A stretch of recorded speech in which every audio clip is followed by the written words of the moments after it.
है दिस का ही डिस्टेंस होता है दैट, उसी तरह आज हम जानेंगे कि दिस का ही डिस्टेंस होता है दोस। क्लियर। यानी उसमें जो होता है कि उसमें बताया था कि सिंगुलर सबसेट के लिए होता है, यानी कहने का मतलब कि एक वस्तु को बताने के लिए होता है, और ये जो होता है दो या दो से अधिक वस्तु को बताने के लिए होता है। यानी कहने का मतलब वो सिंगुलर केस था और ये प्लूरल केस है। गौर फरमाइएगा, दिस मतलब होता है ये सब या फिर ये कहेंगे, ये नहीं ये। दो मतलब वे सब या फिर वे, देखिए इसे कहा जाए तो अगर एक रहेगा नजदीक रहेगा एक हो तो हम बताए थे पिछले वाले वीडियो में, उसको दिस बोलते हैं कि यह बोलते हैं, यह कलम ब्लू है। वहां पर रख देंगे दूर दूर मतलब अगर कहने मतलब कि दूर के वस्तु को दर्शाने के लिए क्या बोलते हैं, डिस्टेंस दर्शाने के लिए क्या करते हैं, दिस को, दिस का डिस्टेंस क्या होता है, दैट होता है। ठीक उसी प्रकार दिस का डिस्टेंस होता है दूर। जैसे कि ये पास में है तो कहेंगे दिस पेन, और वही वहां पर हमें क्या होगा, दैट पेन। ठीक उसी प्रकार बहुत सारे कलम रहेगा तो बोलेंगे दिस पेन्स, यहाँ के नजदीक के लिए, दूर के लिए क्या बोलेंगे दोस पेन्स। यानी कि इसलिए इसका हिंदी होता है दिस मतलब ये सब या फिर ये, दोस मतलब वे सब या फिर वे। तो यहाँ देखिए हिंदी रूल मतलब हिंदी में सेंटेंस कैसे आएंगे उसको इंग्लिश कैसे बनाना है, गौर फरमाइएगा।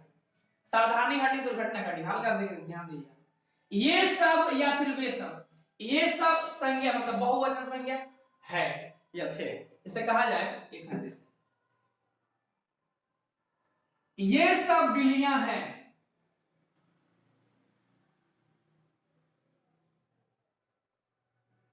गौर फरमाइएगा, ये सब बिल्लियां हैं। एक बिल्ली रहेगा तो कहेंगे यार बिल्ली है, और यहां देखिए ये सब बिल्लियां ढेर है, एक से ढेर है, यहाँ पे ये सब हो जाएगा। देखिए ये सब का मीनिंग होता है दिस, ये सब बिल्लियां हैं, दिस के साथ आर के लिए है, अगर वाक्य प्रेजेंट में रहेगा तो आर लगाएंगे, नहीं तो वेयर लगाएंगे। यहां देखिए तो ये सब बिल्लियां, तो दीज आर कैट्स। एक बिल्ली के लिए कैट होता है, बहुत सारे बिल्ली के लिए कैट्स होता है, इसलिए हम कैट्स लगाएंगे। दूसरा जैसे कहा जाए वे सब कुत्ते थे, वे सब कुत्ते थे, है रहेगा तो दो आर हो जाएगा, 2000 डॉग्स।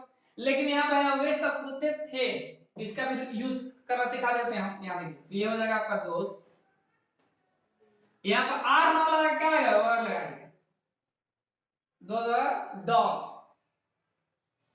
वे सब कुत्ते थे। अगर रहता कि वे सब कुत्ते हैं तो हो जाएगा दोज आर डॉग्स। क्लियर। तो उम्मीद करते हैं पूरा पूरा समझ में आया होगा। तो लीजिए इसका स्क्रीनशॉट, आगे बढ़ते हैं। आप लोग भली भांति समझ चुके होंगे, और याद रखिएगा हिंदी में जो फुल स्टॉप होता है यानी कि पूर्ण विराम, उसको हिंदी में बोलते हैं पूर्ण विराम। ये होता है ये सेंटेंस के अंत में, ये जो होता है असर्टिव सेंटेंस में होता है।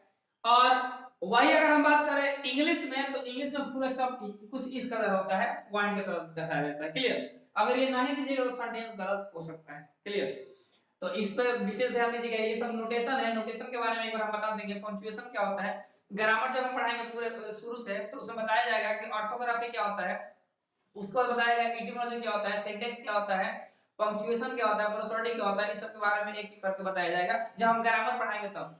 ग्रामर के एक खुद एक पार्ट बाय पार्ट वीडियो आपको डालते रहेंगे, जिसमें आपको डाला जाएगा ग्रामर का पार्ट फर्स्ट। ठीक है। तो उसमें जैसे बता दिया गया ऑर्थोग्राफी के बारे में। ऑर्थोग्राफी में क्या क्या पढ़ते हैं, लेटर के बारे में पढ़ते हैं, लेटर में आपका आ जाएगा वॉवेल क्या होते हैं, कॉन्सोनेंट्स क्या होते हैं, ये सब के बारे में उसमें डिफाइन किया जाएगा। क्लियर। उसमें ये भी बताया जाएगा, उसके बाद बताया जाएगा वर्ड के बारे में, वर्ड क्या होते हैं, यानी ग्रामर का समझिए कि सिलेबस सबसे पहले हम डालेंगे ग्रामर का सिलेबस, उसके बाद ग्रामर एक एक करके डालेंगे। अभी सिर्फ आपको सेंटेंस बनाना सिखाया जा रहा है, हालांकि ये भी ग्रामर का ही पार्ट है, लेकिन पहले सेंटेंस बनाना सीख जाइएगा तो आपके लिए काफी ज्यादा अच्छा रहेगा।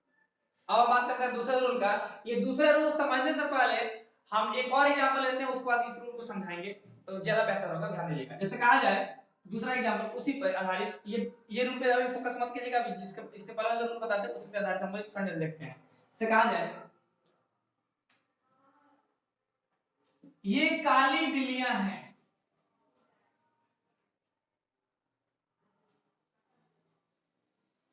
तो क्या हो जाएगा इसका English, these. Clear. These are काली बिल्लियां, ये दोनों एक साथ है तो काली का होता है ब्लैक, तो यहां पे हो जाएगा दीज आर ब्लैक कैट्स।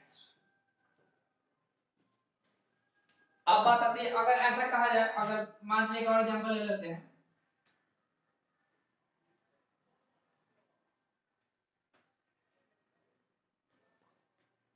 वे मेरे कुत्ते हैं,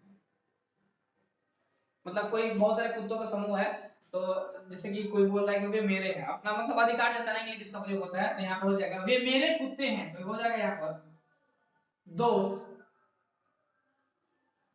आर मेरे कुत्ते, तो क्या हो जाएगा माय डॉग्स। तो लीजिए इसका स्क्रीनशॉट। अब बात आती है कि अगर ऐसा सेंटेंस रहेगा तो क्या, उसमें था ये काली बिल्लियां है और इसमें है ये बिल्लियां काली है, तो जो देखिए बिल्ली ये नाउन हो गया, वहां पे क्या था ये काली बिल्लियां है, काली बिल्लियां है। तो यहां देखिए बिल्लियां के जस्ट आगे क्या था काली, यानी कि इन दोनों का मीनिंग एक साथ ही रहेगा, तो पहले इसका मीनिंग फिर इसका मीनिंग फिर इसका मीनिंग, जिस तरह दिस वाला दैट वाला बताया जरूर उसी प्रकार।